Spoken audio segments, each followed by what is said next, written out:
Hello there, and welcome to The Meaningful Stitch. This is episode 15, and I'm Amy Palco. I'm coming to you from Edinburgh, Scotland, and this is my digital home from home, a place where I get to share with you my knitting practice and my knitting projects. And we're almost, amazingly, at 5,000 subscribers here, so I think we're just maybe 14 below 5,000, which is honestly just absolutely incredible. So if you do enjoy the content that you find here, please do feel free to subscribe. I'd love to have you along for this journey. Okay, so if you have been watching for a wee while, you will know that at the start of each of my episodes, I like to draw a card. And today's card I've drawn from this really lovely oracle deck that I was gifted for my birthday last year. And it's called The Wee Star Oracle, Reclaiming Self. And it's by Trisha Murray. And this is the one that I drew for us for today. Isn't it beautiful? The divine spark at the core of your very being wants to be seen. Unmasked, unshrouded, allowed to shine, brilliant and strong. This is who you truly are. So, a beautiful invitation to shine our light. I just love that message, and I hope you do too. Okay, I have so much knitting to share with you and so much yarny goodness that I am absolutely surrounded here. But I'm going to start with what I'm wearing. So again, if you have watched this before, you might recognize this. This is the Starting Point by Joji Locatelli. It was a mystery knit along. And you were told kind of what colours, a bit of colour guidance to help you choose which yarn to knit it in. It's always quite difficult with a mystery knit along to make your yarn choices when you don't really know the placement of the colours and you don't know what the overall look is going to be. And so my friend and I decided that we were going to try our hand at some dyeing. And so we dyed up some yarn and I knitted up the Starting Point. So you start at this end. Gosh, it's quite wide. Our yarn was 100% BFL and it takes 5 skeins, so it's a big project. And you knit all of these lovely chevron points using all of these lovely different stitch designs. And then you knit an identical piece. So you knit a second piece, and so you start at the other end and you follow that all the way in, and then finally you do these 2 triangles here, one at this side and one at this side, to join them in the centre. Now I will try and find a photograph of the shawl as it looked originally, because I decided after I knitted it that it was really in colours that I didn't wear. And so it sat in my cupboard for ages, and that was really quite a shame because it really is a lovely big warm squishy shawl. And so we soaked it in water and some citric acid, and then we dropped it into the dye pot with some vermilion acid dye, and we over dyed it. And this is the effect of dyeing the original colours with the over dye and the vermilion. So I'm really pleased with it now because I just wear it all the time. It is absolutely one of my go-to shawls, and it goes with so much in my wardrobe, not least of which what I'm wearing underneath. So I'll take it off so you can see. There we go. And this is another Joji design. So this is Joji Locatelli's Like a Cloud, and it is a cardigan pattern that's knit top down. Very interesting construction in that you knit a rectangle and then you pick up stitches along the 2 edges here, and then you start to knit down. And it's this lovely texture, overall texture, that you can see. And it comes to just about my hip. And this is knitted in Kremke sole wool. I think it was a yak silk blend in a heavy lace weight.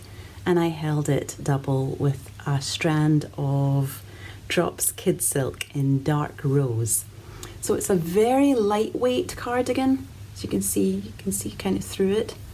but it's very warm, and I just find that I throw it on all the time because it goes on over dresses or over tops, and it's just a very easy piece to wear. So it's a real favourite of mine. And I threw it on today because I think I'm going to try on 2 jumpers for you so that you can see some things that I want to talk about with them, because this is what I've been working on. Oh gosh, so this is the Astrid by Junko Okamoto, and I have knitted it up in Jamieson and Smith 4-ply jumper weight, which is here. There we go, and it's been living in my cocoon tree bag with the lovely peacock. I will leave links to all of this, by the way, in the description box, so if you need to find anything, that's where it will be, including the links to the cocoon tree bags. But this is the Jamieson and Smith, and it's colour 1281. It's this kind of peachy shade with these kind of green fibres running through it. It is a truly fascinating yarn to knit with, and I've found it such a joy actually to really kind of explore the colours of the yarn as they played through. It was really beautiful. I'm quite glad I've got some left, because I'm hoping that after I've finished the second sleeve that I will have some left over to do something else with, because it's really lovely. It was a 500-gram cone that I bought, and I think I got it in a sale for about £21. But I think generally their cones are around about £28, which is really terribly good value. And you can find them online at thewoolbrokers.com. I really like their yarn. It's 100% Shetland, so it's not soft like merino, but it is a lovely yarn, and it is soft, and it will soften up more as it is washed. My other yarns are this bright pink and this kind of orangey shade and this green. Now that is all Rauma Finull PT2. So I had the green, and I've got the orange here. I think I've left the pink somewhere else. So we had that, and then I have this lovely chartreuse bright limey green, and that is the Garthenor Preseli, which was my leftover from the Selbu cowl by Inga of the Knitting Traditions podcast. And lastly, I had a little bit left over from my Slipstravaganza, last year's West Knits MCAL, and so I've used that in here as well. And as you can see, I've almost used all of that up, but fortunately I have completed the full colour work body, so I'm not going to be doing any more colour work with these colours on this piece, so I have made it. And as you can see, I've done one sleeve, and the sleeves are done with cabling. This was my first time cabling without a cable needle, and oh my goodness, it sped things up so fast. And the only reason why I was cabling without a cable needle is because my cable needle broke. So rather than trying to track another one down, especially at that point because our yarn shops were still closed and I would have had to have ordered one online, I watched, I think it was a video by Andrea Mowry, and I'll link this in the description box, and she just made it really very easy, and so I gave it a go, and I just got on like a house on fire with it actually. Super quick and really beautiful and very neat. So I'm pleased with that. It's a top down one size sweater by the designer Junko Okamoto, and she does really interesting designs. And one of the things that really appealed to me about this was the fact that it is kind of this traditional colour work, but a really kind of contemporary shape. And I really liked as well that I was using quite contemporary colours as well. I've been seeing a lot of these kind of neon brights in the shop windows. In Scotland, our lockdown has lasted for a long time. Our cafes and restaurants and bars and everything closed 6 months ago, and our non-essential shops closed about 5 months ago. Well, this week has seen the reopening of that, so we are starting to unlock, and I'm starting to see these really beautiful bright colours in the windows of some of the shops, and so I just think maybe we're all just really craving this kind of brightness and vibrancy, and so I love that I already have this woven through this beautiful knitted jumper. So it is a contemporary pattern, a contemporary shape, sorry. However, I'm going to put it on so you can see what it looks like. And now this has not been washed and blocked, so it's not going to necessarily be the true shape, and it's not necessarily going to be sitting as it currently does. So you'll see the neck is quite different. So I've seen quite a few people do modifications where they drop this first colour work section and they just start the neck from here. So, but I quite like the neck actually. I think it's quite interesting. I'm going to stand up so you can see. Now what happens is, because it's a rolled hem, it's kind of, do you see it's kind of kicking out? So what my hope is that when that gets washed and blocked, that will straighten out and create a nicer shape, but we'll need to wait and see. However, my real concern actually is the sleeve. So as you can see, it's a very wide sleeve. It comes to maybe about 4 inches away from my wrist. Let me see. There you go. So it's a 3/4 length sleeve. It is bouncing up a little bit just now again because it's not been washed and blocked, but it really is very baggy. So I think it might need a little bit of sweater surgery. So before I knit the other sleeve, I want to decide what I'm doing with this sleeve. And what I think I'm going to do is I'm going to take the ribbing off, and I'm going to do quite a few decreases to really bring the sleeve in. So you'll still have this bit of a puff round here, and then really cinch it in, and then do a long piece of ribbing with negative ease to really sort of finish off the sleeve. And hopefully that will then give it an interesting shape, but it'll sit nicer, and it'll be a bit more of a usable garment, because at the moment my concern is everything's going to catch on this. So as my mum said, she tends to find these sleeves get caught in door handles, and I could see that happening all too easily. So yes, gosh, it's warm, hey? So I suppose this is one of the wonderful things about stranded colour work, is actually you have created like a double fabric, because you have this, what you see on the outside, and then on the inside, here's my floats. You can see that you're carrying one yarn at the back. So you really do kind of create this double fabric, which gets pretty warm. So now that I've knitted it, and we're just moving into summer, I may find that I don't have much cause to wear it. However, I have really, really enjoyed it. And for this last couple of weeks, as we have been moving towards this unlocking of our lockdown, it's been a real lifesaver, because it's brought me a bit of joy and a bit of brightness and a bit of colour, and I've really appreciated all of that. So while I do think it needs some work still, and I'm still very happy with it. So I'm going to fix this sleeve, and then I'm going to wash and block it, and then I'm going to see how it sits, and then if I like it, then I'm going to knit the other sleeve to match.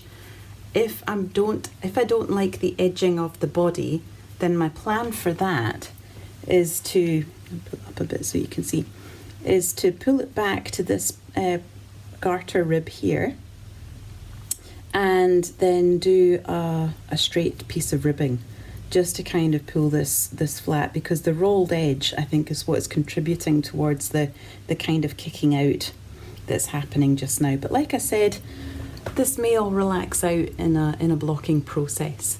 And when I say blocking, just in case you're unfamiliar with that, basically what I'm going to do is I'm going to soak this jumper in some tepid water. I don't tend to use hot water. I use quite a cool, warm bath, you know, like a just you know, really very not a hot bath at all. So, and I'm going to put it in there with some, I tend to use a nice shampoo that I've found at Superdrug. So and I put some of that in, and I give it a little bit of a wash, just very gently, and then I let it sit for, well, sometimes if it's a small piece, then I'll let it sit for maybe half an hour or so. A piece like this I'll be leaving for much longer, because really you want to get the water to penetrate all of the fibres in the fabric, so that it really helps each stitch find its home in the fabric of things. If that makes sense. I heard somebody say once that, you know, when we wash and block something, it changes it from being homemade to handmade. And I think that's quite an interesting distinction. But after I do that, I will squeeze out I won't wring it at all. I'll squeeze out the excess water. I'll place it in between a couple of towels. I'll roll the towels up, and then I'll stand along the length of the towels to squeeze out as much excess water as I possibly can. And then after that, well, I have a couple of different options. One is that I can pin it out, so put it on the ground, and I have some special foam mats that I have for that, and some T-pins, and possibly even some blocking wires, depending on what it is that I'm blocking and whether that requires it or not. Blocking wires are very good for shawls, incidentally, but we'll come back to that. Alternatively, I have a kind of a dryer device thing, which is basically a couple of net surfaces which are suspended from each other, and then I can dry things flat on that, and it gets suspended in a cupboard. So I've got that option, and just dry it flat. That's really a very light blocking, if any blocking at all. But the other way that I quite like to block a jumper is to put a broom handle through both sleeves, and then I suspend it on the backs of 2 dining room chairs quite close to one of my radiators, because these places get a little bit cold and they can be a bit damp, so just to make sure that it gets dried up nice and quick. And then really it's just the gravity that's doing the blocking work for me in that regard. So I'm not quite sure what I'm going to do about this, because I am concerned about the edge of the body. So I think that might be blocking out on a mat with some pins, just to try and get the shape that I want from this particular jumper. So there you go. This is the Astrid by Junko Okamoto, and I am pleased with it, but it is needing some work, some sweater surgery. Well, talking of sweater surgery, I'm now going to share with you some more sweater surgery that I've been doing. So, also Junko Okamoto. Now, Junko's patterns are brilliant. None of this is about Junko's patterns. This is about making sure that what I'm knitting fits me and fits my body in the way that I want it to fit. Junko's patterns tend to be one size, so you don't have a great amount of option for choosing a fit that is going to work with your particular body. So I think it really does pay to have some knowledge of how to do modifications and adaptations, and actually that is something that you just learn through knitting lots of jumpers, lots of sweaters, because then you realise, oh, I quite like this particular neckline, or I quite like, or this is the length of sleeve that I prefer, or I prefer waist shaping in my work. And so, having done that in one particular pattern, you then might want to transpose that and repeat it in a different pattern. This is my Magnolia by Junko Okamoto. It is a lovely, lovely jumper. I knitted this last June, I think, with my friend Jackie. We were doing the Junko in June, Jackie of Caddy Jack's Knits. So this is what I knitted for that. I really had my eye on it because I do like a split sleeve. I find it really interesting. So, and this has a kind of a dropped hem which is done through short rows, which is so clever. The whole construction of this, I mean, it looks relatively simple in some regards, but there's actually like a lot. There's a lot going on, which is hidden. It is just very clever shaping. And I did see somebody who had done some project notes on this, who had decided they liked the shape but they didn't like the split, and so they had basically just knitted this as, you know, as one piece. But actually, because of the way the shaping works, she then couldn't get her arm through this very narrow piece then. So you really need to have the split. However, she did modify it and she has full notes. So I do really recommend, if you are about to embark on a project, that you go and have a look at Ravelry project notes. If you can, then you might find that somebody has done something that will work well for you, and then you can use that adaptation in your own garment. Okay, so here we go. Now, when I first knitted this is knitted in Drops Nord, incidentally, in their Plum colourway. When I first knitted this, I was really pleased with it, and I'm still really pleased with it. However, what I noticed was that this sleeve is supposed to be negative ease, and I have positive ease. Now, ease basically means like, how close to the body does it sit? You know, so you can see this isn't sitting that close to the body. Yeah, my arm is here. So I would say I've got maybe about an inch or so of positive ease, where I'm supposed to have negative ease. And negative ease is when it's slightly smaller than the body, so it really clings. So, for example, socks need to have negative ease, otherwise they just fall off your foot. So the body itself has got lots of positive ease. Yeah, it's not sitting anywhere near my body. I'll just stand up to show you. So yes, it's really, you know, very, very loose, which is lovely. It's exactly the look that I was going for. So quite a boxy fit. But this, I was never very happy with this, because what happens is it keeps sliding down and then I lose my hand. And also it makes this whole split seem a bit, I don't know, a bit droopy. So I always meant to fix it. And I put it off and I put it off. You know how we do that. You know, we need things to be mended, or we need to go back to a project that we feel that we've already completed, and there's a real reluctance to do that, isn't there? So, however, after having had the experience with the Astrid and knowing that I needed to do something with the sleeve, and I wasn't quite sure at that point what that was going to be, I decided to set it to one side, and then I was going to do sweater surgery on this and make it something that really fits me the way that I want it to fit. And so I have re-knitted the sleeve. So I did this because I wanted you to see the difference. So I haven't re-knitted this one yet. This one's still to go. But this one here, I have yet to weave my end in. But this fits completely differently. This has got negative ease, so it really clings to my arm. This was knitted with a 2.5mm needle. I think this was knitted with a 3mm needle, and it's made a huge difference. In fact, I think in this bag somewhere I popped, oh yes I did. This is the amount of yarn that has come off this sleeve.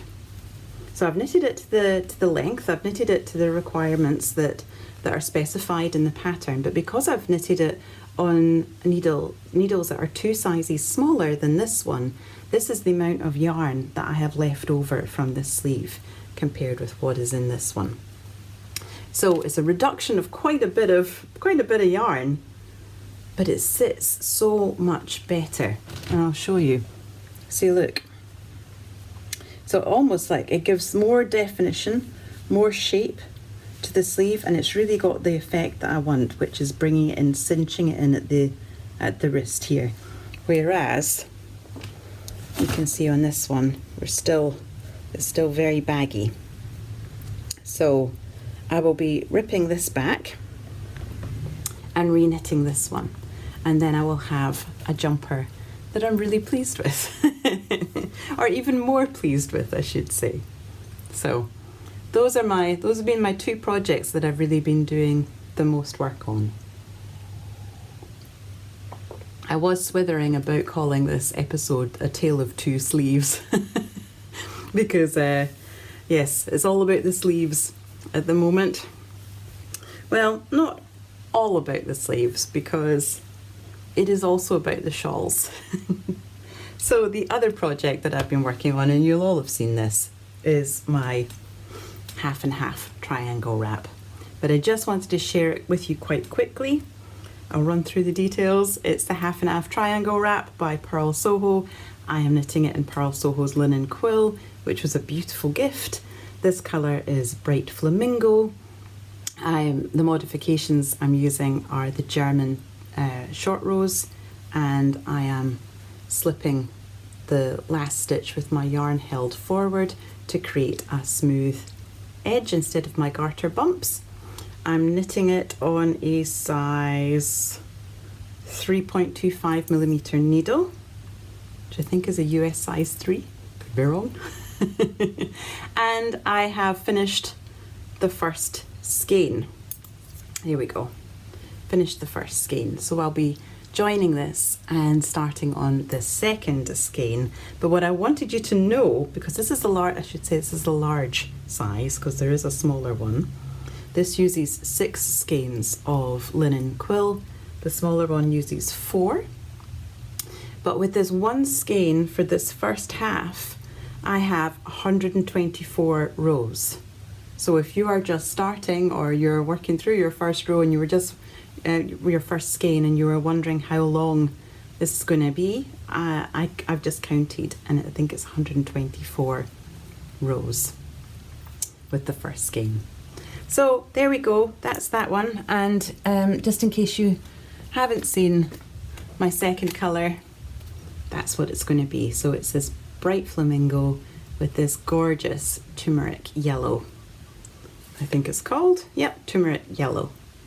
So that's going to be my two colours, and I'll be joining my second skein and cracking on with that a bit more.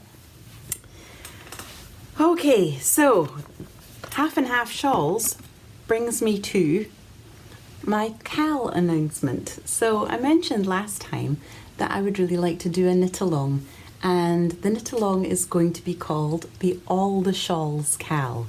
So that's All the Shawls CAL, and we'll have our hashtag All the Shawls CAL, and we'll also have a secondary hashtag which will be All the Shawls CAL FO, and that's for any finished objects.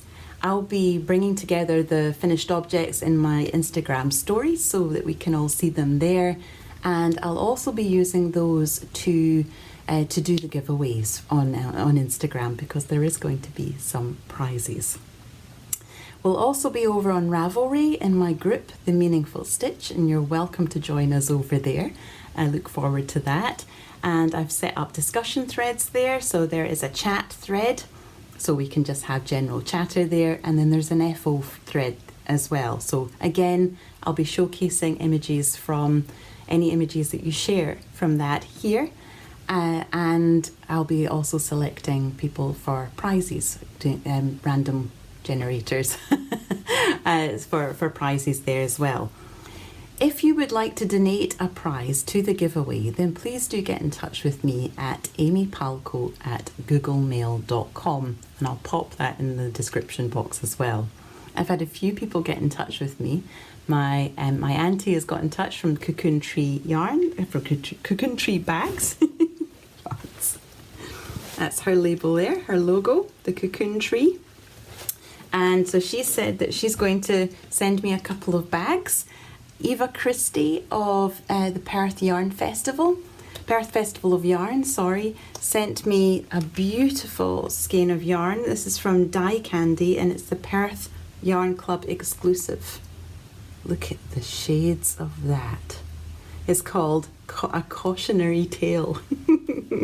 And it's cloud lace, which is 74% brushed baby Suri alpaca and 26% silk, and it's 300 meters for 50 grams. And look at these beautiful little pops of color. I was thinking, you know, so if you were going to knit a garment with this, then I don't know, you might have seen my Pink Velvet by Andrea Mowry. Something like this would be lovely in that. But also, I was thinking too of Stephen West's striped S-Jan and doing the lace section in this. That would be completely glorious. So a few options there. So yes, this is from Eva Christie of Perth Festival of Yarn. It's from the Perth Collaboration Club. I'm going to leave a link to that. They've got this wonderful yarn club that you can go sign up to, and I think this was from February's. This was February's exclusive colourway that I have a skein of. She also does a monthly market there. The next monthly market is going to be the 29th and the 30th of May, and I will leave a link to that in the description box.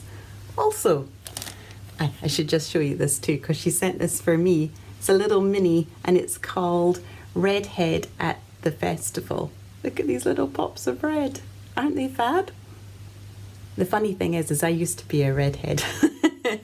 Not anymore. My hair all went this colour in throughout my 20s and my 30s until it's more of a strawberry blonde now. Maybe not even strawberry. Anyway, that was a lovely thing, Eva. Thank you so much for sending that. And the other prize that I want to share with you just now is from the designer Joanna Herriot, and she got in touch with me to say that she would give two shawl patterns away as part of the giveaway, which is incredibly kind. She has a beautiful Ravelry shop with her sister, Rachel. Rachel mostly does socks, I think, and Joanna mostly does shawls. So she has some beautiful patterns. I'm going to try and pop a few up here for you to see while I'm talking. and Joanna also has a pattern in the new 52 weeks of shawls, and I'll be talking a little bit more about that shortly also. So beautiful prizes, and like I say, if you would like to donate a prize, then please do get in touch with me, and I will give you my mailing address, and you can send it along, and I will keep it to give away as part of our knit along. So to give you some inspiration for shawls, because I do love a shawl. Don't know if you've noticed that. I thought I would share with you some of my shawls. This is not all of them by a long way, but I thought I might share some that you might like to have a go at. So I'm looking down because I have the most enormous pile of shawls around my feet. Where to begin? Well, I'll begin with my first shawl. So this was also actually a mystery knit along, and this is my Snowmelt shawl by Helen Stewart. I knitted it in Malabrigo sock. I cannot remember the colorways, but it was this beautiful green and this kind of variegated purpley shade and this sort of purpley blue. And it was, like I said, it was a mystery knit along, so you received it in different parts. Helen Stewart is a wonderful designer. She lays all of her patterns out along in the structure of a spreadsheet, so it's really easy to keep a track of your work, and it's also really easy to make sure, using our percentage system, how much yarn you've used and making sure that you've still got enough yarn left for the project, which is always handy. So here we go. This is my first shawl, which, gosh, it was a few years ago now. I couldn't even tell you. I do know that I knitted quite a bit of it while watching the Six Nations rugby. So I do know kind of what time of year I watched it, just not what year. I'm sure we could figure it out if we went back to Helen's page, but there we go. That was my first one. It is a semicircular shawl, you can see. So like half pie.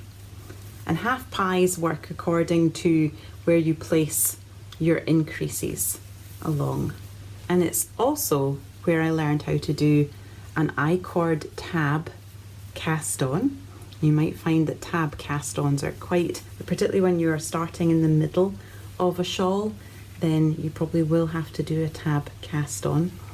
One little tip that I have for tab cast ons are, when you cast on your stitches for a tab, before you start knitting on those stitches, slip a safety pin through those stitches and then start knitting, because then when you get to the end of your knitted tab and you knit along one end, and then you pick up your stitches along the long end, and then you want to pick up your stitches from the opposite end that you've been knitting on. And so if you've already got those stitches on a safety pin, it's then really easy to pick them up and really easy to find which stitches to use. So that's my wee tip for that. Also, this is where I started to learn that you really needed to use stitch markers for lace, because it really helped me to keep a track of my lace repeats.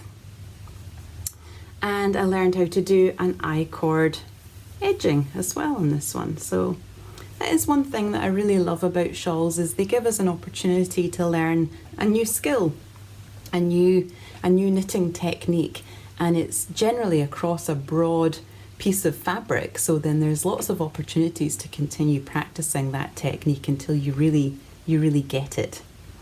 So on that note, I'll show you another shawl. This is by Rauma Hill, and it's the Beautiful Together shawl. It was another mystery knit along. I was very into mystery knit alongs at one point.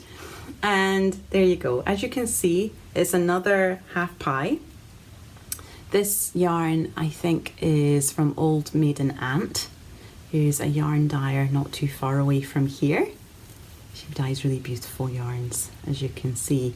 And I learned lace short rows for this, which was pretty, there I'm blowing out terribly, but which was pretty confusing actually, if I'm completely honest, and it took me quite a long time to figure out.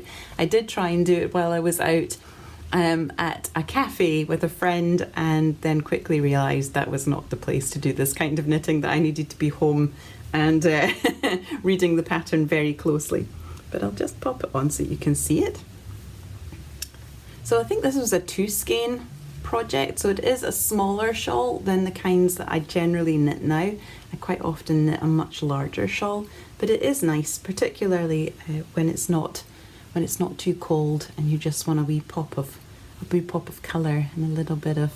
This edging took forever, but was really exquisite. These shawls, they are a few years old now, and so really they would really benefit from being reblocked. I think I also blocked these before I had my blocking wires. So if I was to block this now, then what I would be doing was that I would feed the wire through each one of these loops and then pin the wire down, and that way get a really beautiful block with actual points along the edging. So like I say, it really could do with a reblock, but I'll add that to my list of things to do. So that's Rauma Hill's Beautiful Together. I will tell you something as well. This blackberry stitch was a bit of a killer. I remember it being quite sore in my hands. But there we go. That's that one. What to show you next? Well, you've seen this one before, but I'll share it again.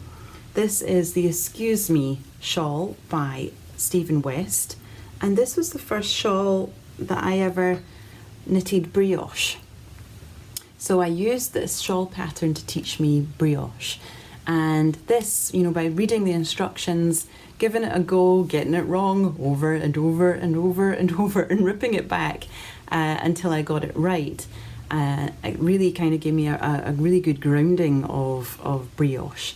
And then of course it is this large swathe of fabric, so like I say, you are practicing this stitch over and over and over until you really get it in your head.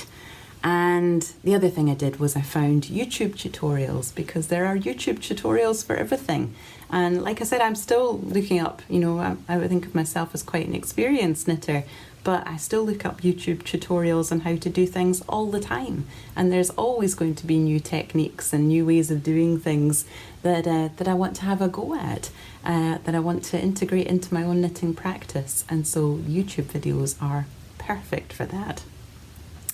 So this yarn was some alpaca silk sport weight, which I found in a charity shop. And it's hand dyed and it's lovely.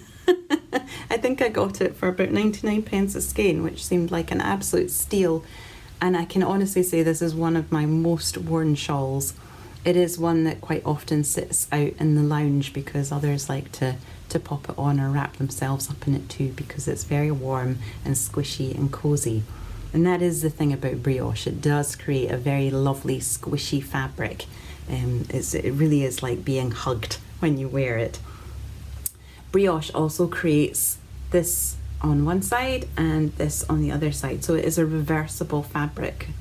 So you can choose which way to wear it.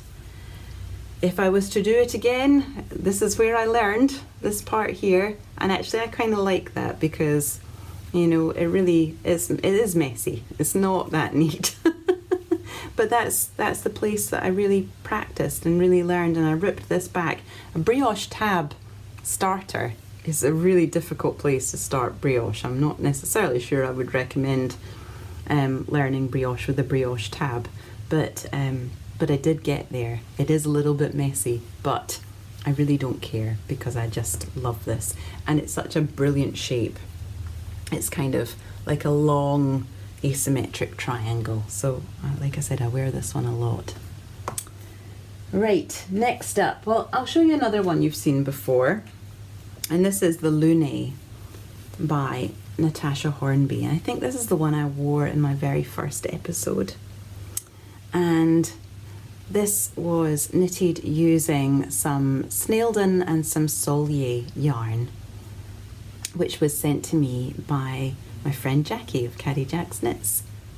And she had already knitted one and she had a lot of yarn left over, so she sent me her leftover yarn.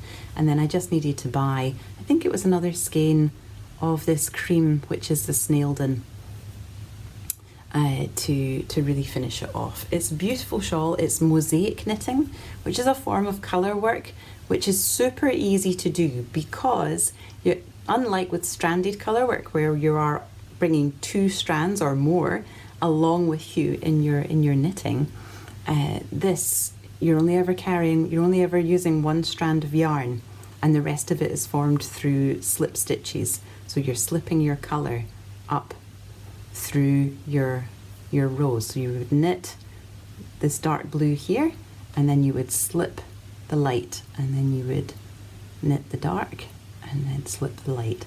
And then when you switched around, you would do the opposite. So it's a beautiful shawl. It's a very cozy one. I love the tassels. Aren't they fab? I do love a tassel. And again, it was quite an interesting construction because you knitted this very long, shallow triangle, and then you picked up stitches and knitted down. So almost like knitting a knitted on border. And I can show you the back as well, just so that you can see. This is the back of the mosaic. So it's not really reversible in the way that brioche is, but it looks almost woven, I think. It's a really beautiful effect. So there we go. That's the Lune by Natasha Hornby, who is Moonstruck Knits. And she's a designer based in Amsterdam, which is one of my favourite cities. Okay, so another one here. This is the Fleur, and it's a free pattern by Spas Tricot. I have knitted mine in Drops Puna, which is their DK alpaca, 100% alpaca, and their Kidsilk, which is Kidsilk mohair, and I've knitted it using a bright pink and a pale pink strand held together to make my stripes and my baubles. And this shawl really let me practice making baubles, and now I really have like a bauble technique that I'm happy with, that really gives me the baubles that I'm pleased with, and that they don't pop through the back of the fabric. So So I'm really pleased with this one. And I think it's very dramatic. I love the bright pink pop against this squishy alpaca. And you can see actually the alpaca is not actually black, but it's like it's like an espresso. It's like a very, very dark chocolatey brown. So there we go. I would quite happily knit this one again. It was very meditative. It was a lovely process. It's a well-written pattern. I think if you have some yarn in your stash and you're wondering what to do with it, you could absolutely do worse than knit one of these. And I think they've also brought out a one colour fingering weight shawl version of this also. I seem to remember, maybe it was knitted in like a pale turquoisey shade, but it was beautiful too. So there you go, that's the fleur. And okay, I will show you this one. I told you there was a lot of shawls down here. This is my Icarus by Miriam Felton. And this is one of my first real sort of all over lace shawls. I love it because it's like the frame, you know, the story of Icarus, how he made the wings and flew too close to the sun, and the sun melted the wax in his wings and he fell to the earth. Fell to the sea actually, I think. So it's like the frame centre, and then it's like the feathers at the edges. This is knitted in Skein Queen Oasis lace, which is a camel silk lace weight. And this for me is an evening shawl. You know, for when we used to go out in the evenings. I knitted this actually for going down to London. My husband and I went down on a weekend break to London, and we went to the West End and we saw David Tennant in Don Juan, and we splashed out and we got a box in the theatre, and we got dressed up, and I wore this beautiful shawl. It was a wonderful evening, and I really felt like my shawl did it justice. So it's this yarn is just absolutely divine. When I saw it I got it from EYF actually, Edinburgh Yarn Festival, and when I saw it I was so in love with it. I bought 2 skeins. Each skein had 800 metres, I think. Well, this actually only used one of the skeins, and I gave the other skein to my best friend Jen, and she has since used it in a beautiful jumper. So there you go. This is the Icarus by Miriam Felton. So if you have a beautiful skein of 800 metre lace weight yarn, you might want to think of something like this. I'm just gonna have to put it on again because I really like it. And actually I've been wearing much thicker weight shawls up till now because of the weather, but I think we're just beginning to get up to that slightly warmer temperature where a bit of a lighter weight shawl is just a lovely thing. So there we go, that is the Icarus. Another lace weight shawl, which again this one really could do with another blocking, but this is the Asana by Helen Stewart. This was actually part of her first shawl society, I think, and certainly part of one of her shawl societies anyway. And this yarn is, again, it's really beautiful. It's a merino silk lace weight from Ginger Twist Studio, and it's in the colour Lallybroch, which you might recognise from a certain show about a time-travelling Sassenach. Anyway, one of the reasons why I wanted to show you this one is because this is one of my shawls that has beads. And my way of doing beading in shawls or in knitting is to use a very tiny crochet hook where I can take the stitch off of my needle and slip the bead onto the stitch and then put the stitch back onto the needle and then knit it in that way. So it is time. It does take a lot of time to do, but the effect I think is really lovely and can create a really beautiful weighted shawl. So you can see that the beads are in the centre of each one of these lace repeats. So this is a crescent shawl. So it's kind of like a very shallow half circle with extra bits at the side. So I think it actually sits really nice. You can pull it around and you've got these taily bits. Again, this is a lighter weight because it's lace weight.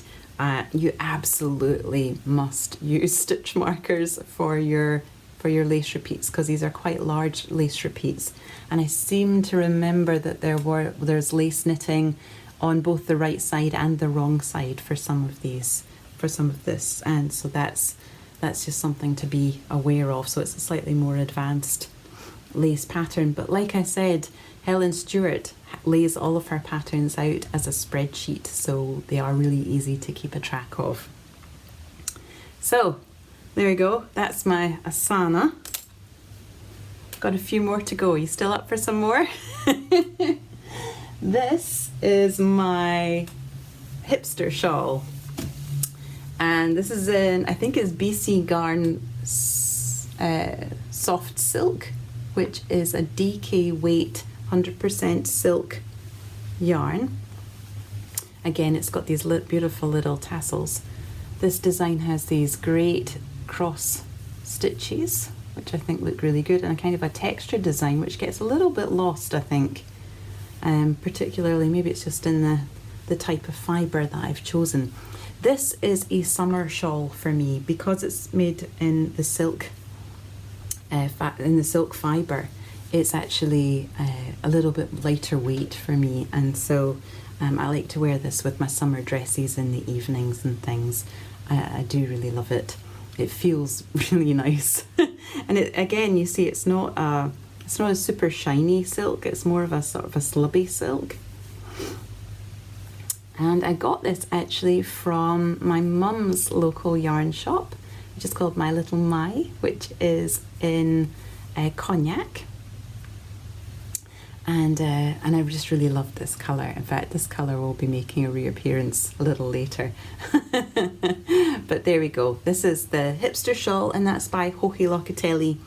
I think she brought it out a few years ago. I also think that my tassels are a little bit different from what I can remember from the pattern, because again, I found a project that had done tassels that I preferred the look of, and it had a whole tutorial on how to do those tassels. So I followed the tutorial in the project to make my tassels look like that. But there you go, that's the hipster shawl. And I'm going to show you this one, because sometimes we don't always have a success. This is a beautiful shawl, and it is beautiful yarn.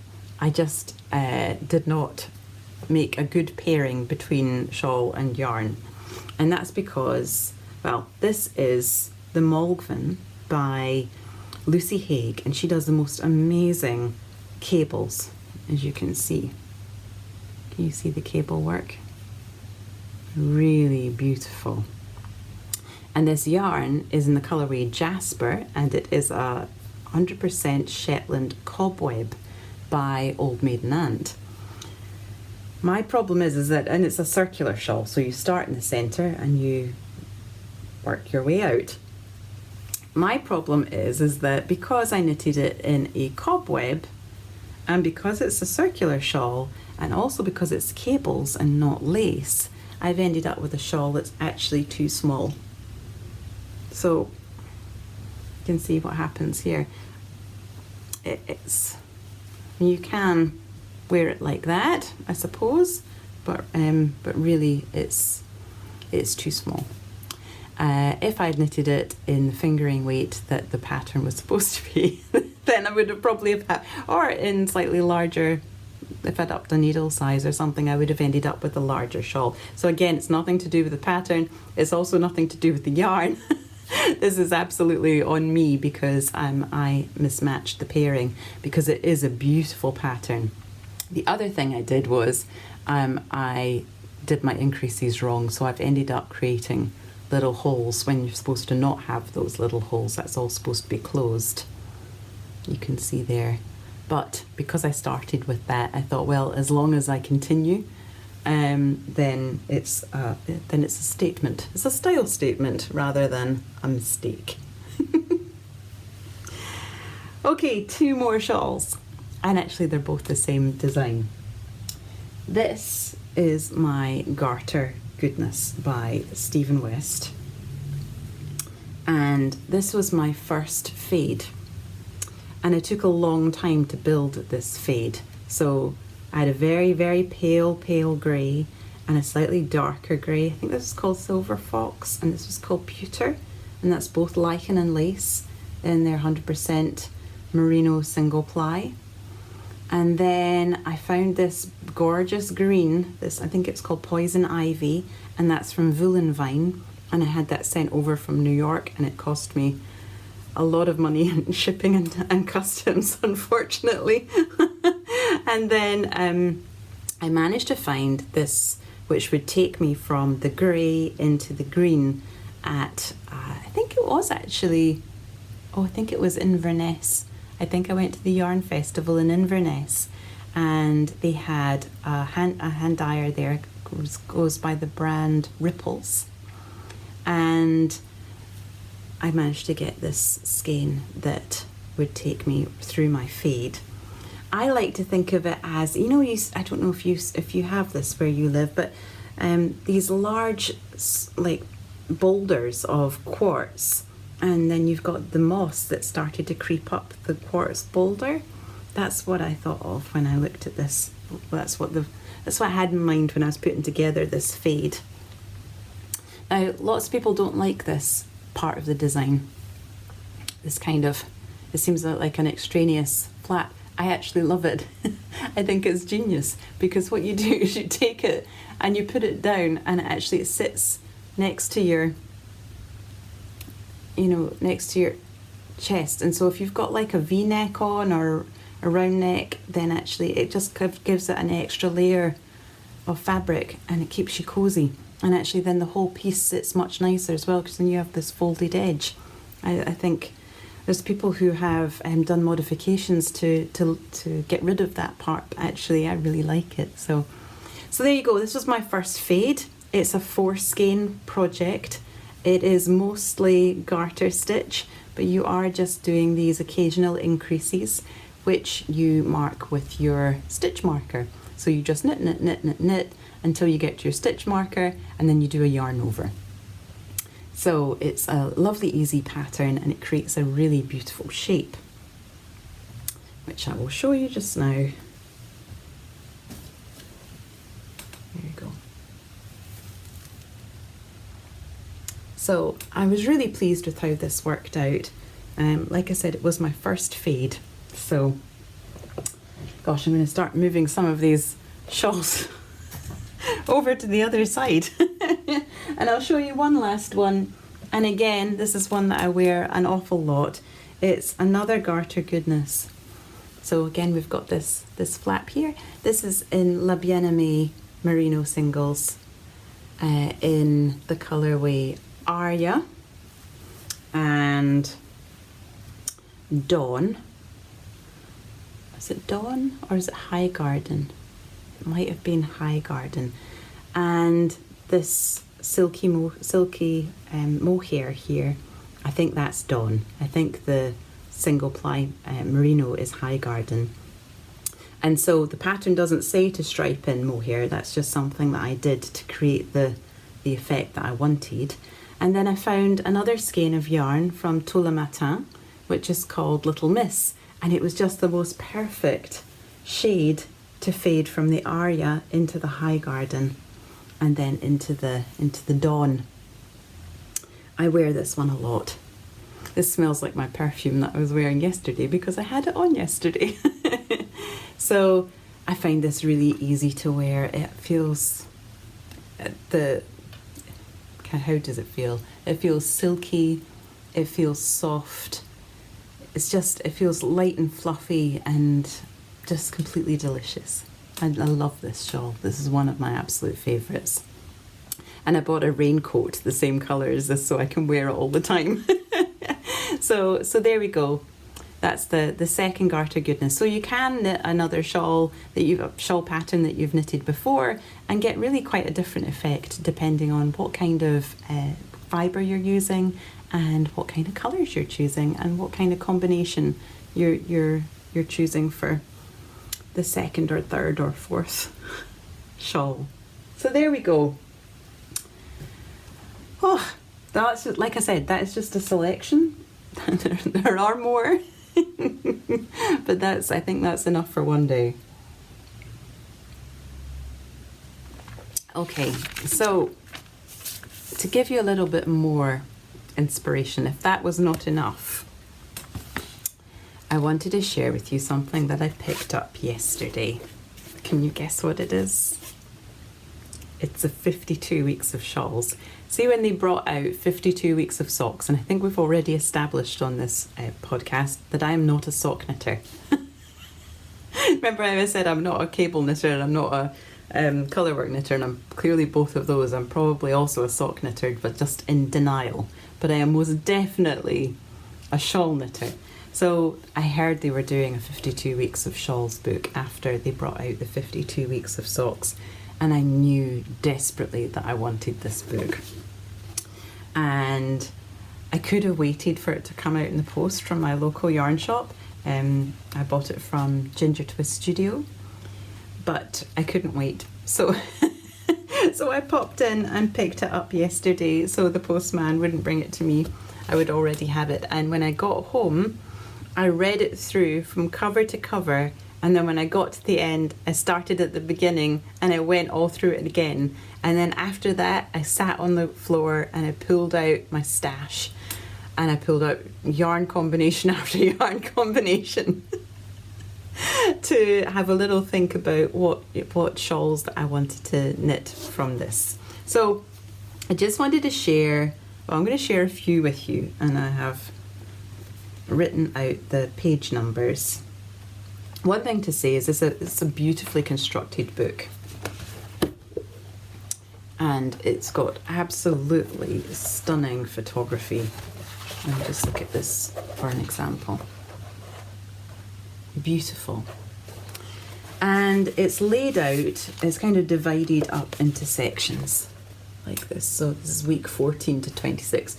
I'm not sure these are necessarily what you would knit in a week, to be completely honest. I think this is going to do you a lot more than, this is more than a year's worth of knitting by a very, very long way. So this is one that I really loved, which is the Wildflowers. This is a DK weight shawl, and it's steeked to kind of create this fringing, but I just absolutely loved the variety of those wildflowers. Another one, page 87. This is the Alve, and this is by Lerka of the Fibre Tales podcast. And again, it's another steeked shawl. I'm very intrigued by steeked shawls because after all the knitting shawls I've done, I've never steeked one. And if you don't know what a steek is, it's basically where you cut your knitting. So you knit kind of round and round and round, and then when you cast off, you then use your scissors and you cut your way up, which all sounds pretty terrifying, but actually if you've knitted it in a yarn which is a non-superwash and it has a little bit of toothiness to it, then it will generally stick to itself and it won't unravel, and then you can finish it off. So there we go. I think that's a beautiful colour work shawl. And then, gosh, there's just so many to show you. It was really hard just to cut down. This one's called Granada, and it's by Claudia Quintanilla. Look, this is used. This uses Isaiah spinny tweed. I think 6 skeins of it, and which is a lace weight, but it's just gorgeous, and with tassels. More tassels. All the tassels. Okay, 53. Oh yes. Isn't this gorgeous? Look at that. It says that this yarn is Bio Balance by BC Garn, which is an organic cotton, organic wool blend. And it is a sport weight yarn. This is called Ruff, R-U-F. Ruff? It's beautiful. I just love that. I love the simplicity of it. I think it's beautiful. 235. Okay. It's Stephen West's design, Rainbow Road. It's called. What I loved about this, and what I think I might do this, basically you're holding 2 strands of lace weight the whole way through, so you're marling. I actually think with the quantities that it says that you need of these secondary colours, I was thinking you could actually hold your single strand of lace weight the whole way through, and then you add in your secondary colours with maybe a ball or 2 of mohair. So it would be very fluffy and completely delicious, I think, but I'm quite intrigued by that. But it looks like it's created with short rows, kind of short row wedges, which gradually get bigger as you go along. So it starts off quite small and then grows, which I think looks really very cool. 231 is the next one I've got. Oh yes. Oh, I love this. Look at that. It's a beautiful all over lace shawl. It's just stunning. By Valentina Cocciani Tibisi. And it's 6 skeins of the fingering weight by Lani Vendoli. So there you go. That's a few, and there's lots of other ones there, I think. Oh, I'll show you just one more. 197. This one is called Windy Gate. And it looks like the fabric is pleated. Isn't that beautiful? I love that. I've been really loving the pleats that have been appearing in the Christian Dior range when they did their catwalk recently. There was lots of pleated skirts and things, and I started getting very intrigued about what pleating would look like in knitwear.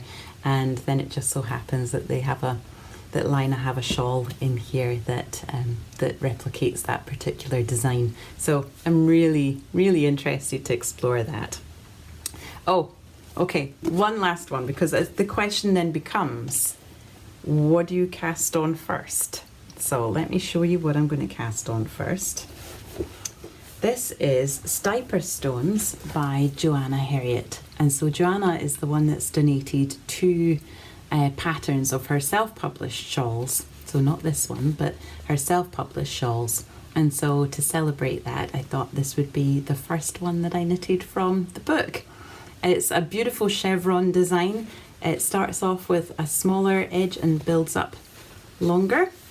And you create these kind of reverse stockinette ridges, and you bring in some different colours of mohair to create a kind of a soft exploration of colour. So I'll show you the yarn that I want to use for that, which is, I'm going to be using my Holst Supersoft massive cone. And this is in their unbleached white. And alongside that, I have 3 colours of mohair, which I'm going to be using, which are these. Aren't these lovely? These are both Isère silk mohair. I'm not sure what this one is, because this was in my advent calendar from my mum this last year. So I've decided I'm going to pop it in there because I think it's beautiful. So that's what my Stiper Stones shawl is going to be, and that's going to be my first cast on. And I'm going to do that later on today in honour of starting our All the Shawls Cal. So I do so hope that you will join in with the All the Shawls Cal. We start today, we go all the way until the 31st of October. It's a 6-month Cal. You can knit as many shawls as you like. There is no restrictions around how big the shawl needs to be or what the shape of the shawl needs to be.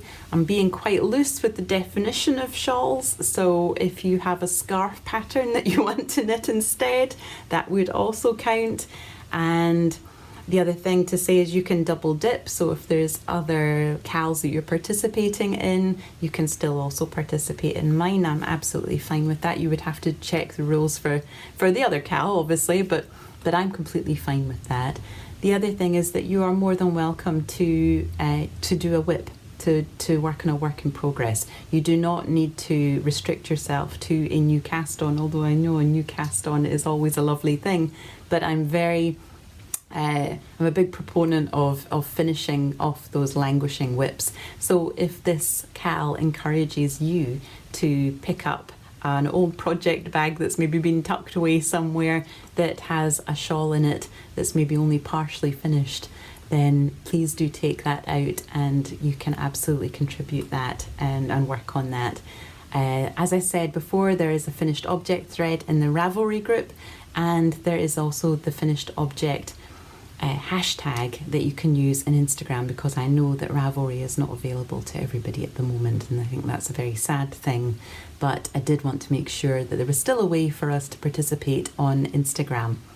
So there's a hashtag there, and like I said, I'm taking donations for prizes, and I will put together some prize packages and I'll share those with you as and when they come in and as and when I group them. Oh, right, I've got one last thing to share with you, one last section really, which is I've had some really, really amazing mail days. The postman has been coming up and down to my flat like a mad thing, because there have been so many beautiful things come through the post.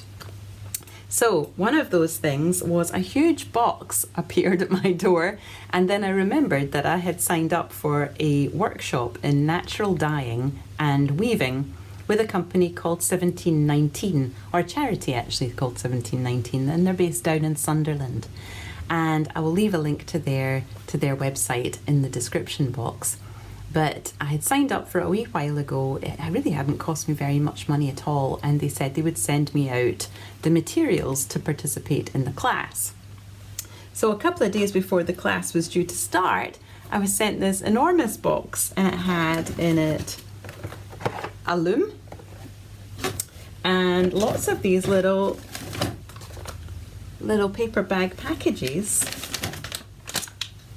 And in some of the packages there were, in some of them there was mordanted fabric and mordanted roving, and we dyed, over the course of the time, we dyed some roving and fabric together, because I had also a little packet of dye stuff. With this one had some black tea, which I still have because I haven't done that one. I used something called a plant called Scabiosa, which I think is actually like a blue coloured flower. So I used that one for my natural dyeing in my class. And it also had these packages here, which says cotton and roving. And when I opened them, it's these amazing little rolls of fabric, and they've been dyed with what they've been dyed in, and whether it was a full shade or an exhaust bath. So this is Damiana, and this is Avocado, and I think this is Hibiscus. Aren't they fabulous? This was honestly just such a treat. Daffodil. And I'll show you one more. Black bean, kind of like a violet shade. So I had all of these fabrics, and then I also had all of these bits of roving. I'll show you some of them too. So this is red onion skin, and this is avocado exhaust bath, and what else do I have in here? Oh, there's some yellow daffodil. So there we go. I had all of these wonderful bits of roving, and then over the course of our time, our 2 hours together, we created a dye bath using some of the dye stuff we'd been given. And while that was simmering away, we did some weaving on our little wooden looms, and I'll show you. And we learned different techniques and things, and this is what I created. So we learned just basic weaving. We learned these knots with the fabric, and then we learned how to like do kind of half of one colour and half of the other, and then we learned this completely different weaving technique there. So that was really good fun, and we got to talk a little bit more about the colours that natural dye produces. And then at the end of our time together, we then dyed up a bit of fabric or some of the roving. So I did, like I said, the scabiosa and the roving, and this is the colour that I got. Isn't that absolutely amazing?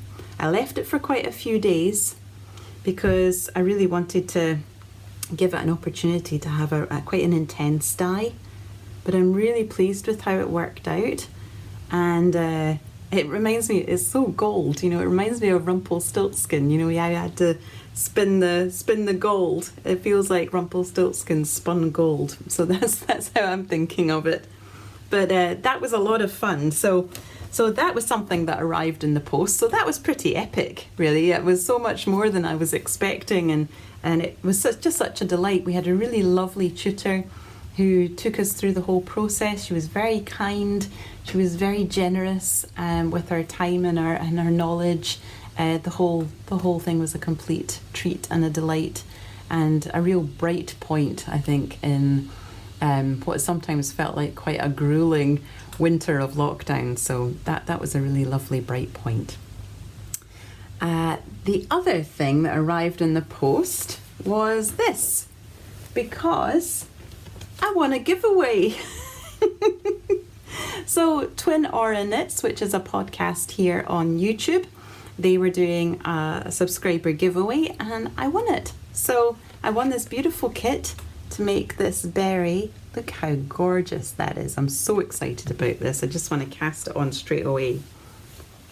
This is the yarn, which is this lovely rich navy blue, and it's 60% merino, 20% Highland wool and 20% mohair, and it's 169 meters for 50 grams. So that would be just a heavy sport weight or a light DK.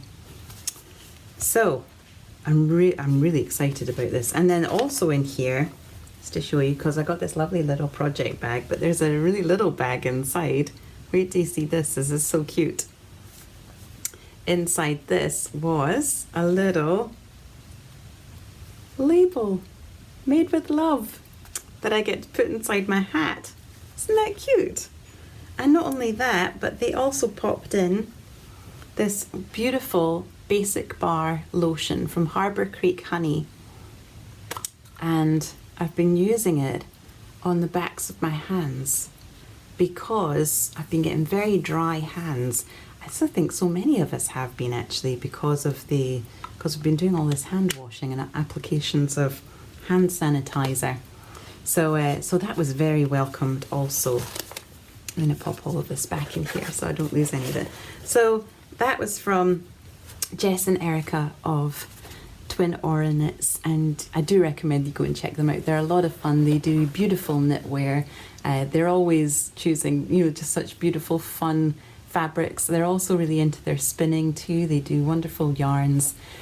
So they're a lot of fun, and they really share really lovely knitting. So there we go. That was my prize.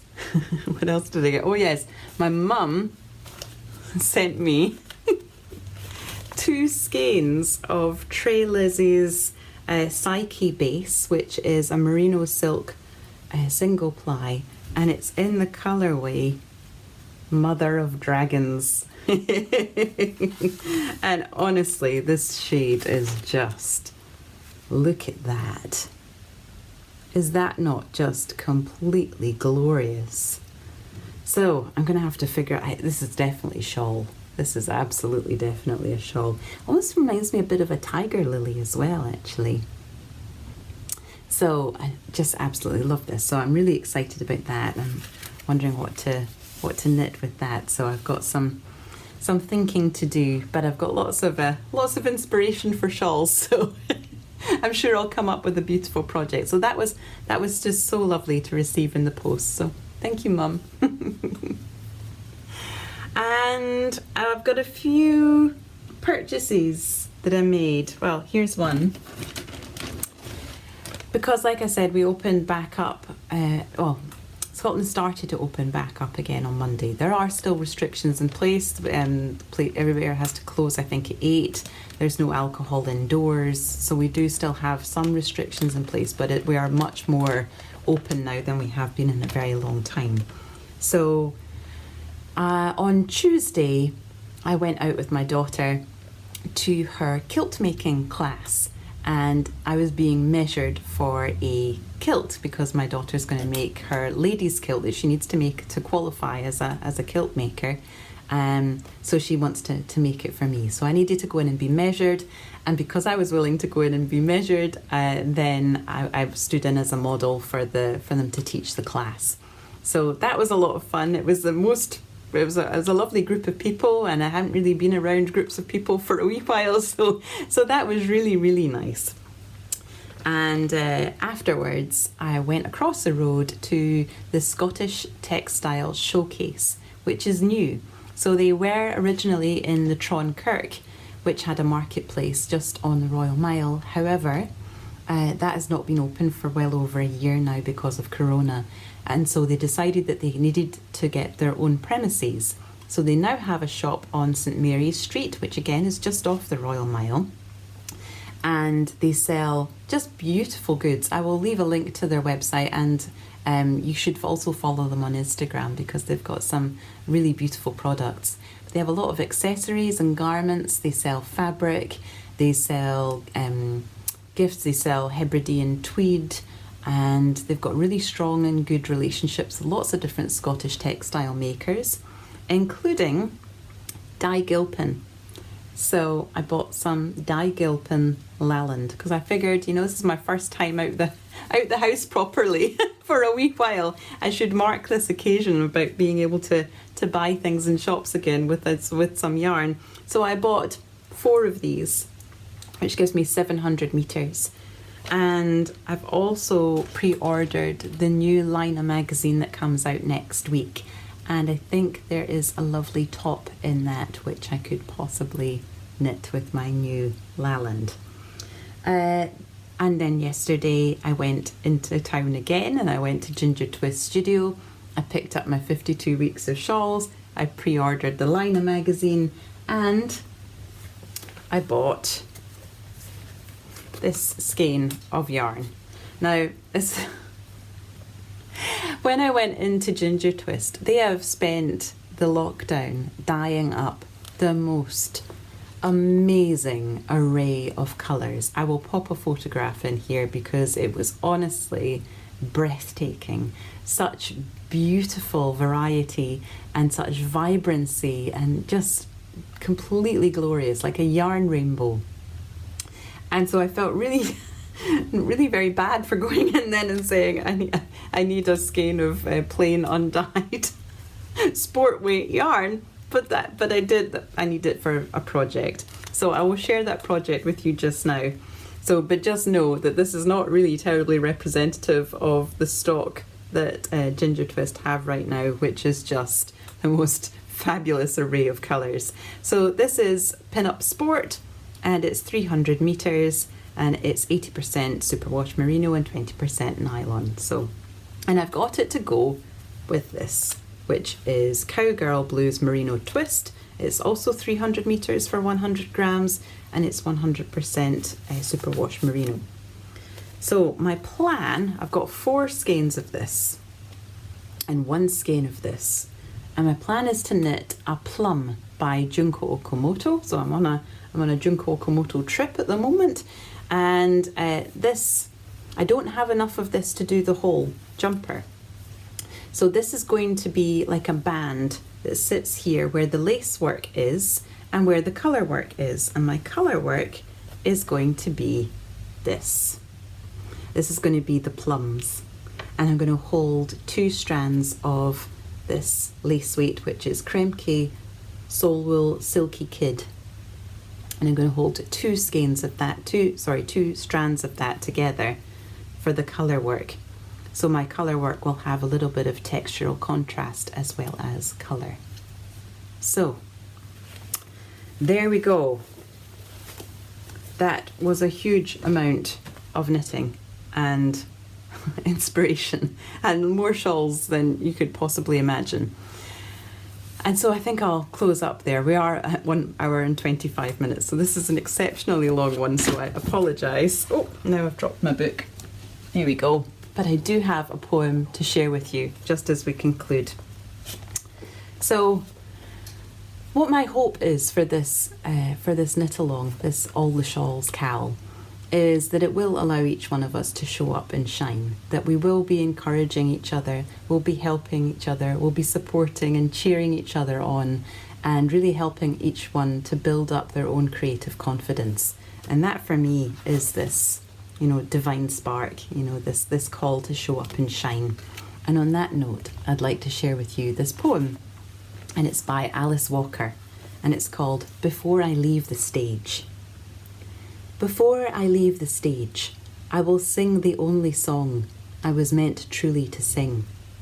It is the song of I am. Yes, I am me, and you, we are. I love us with every drop of our blood, every atom of our cells, our waving particles, undaunted flags of our being, neither here nor there. I love that. And I love you, and I'm so excited about this Cal. I do so hope you'll join us on Instagram and on Ravelry. If you have any questions at all, please do leave them in the comments. And until next time, know that I'm thinking of you, that I'm sending you love, and that I'm wishing you all good things. And I'm wishing you really good mail days. Okay, my loves, take care.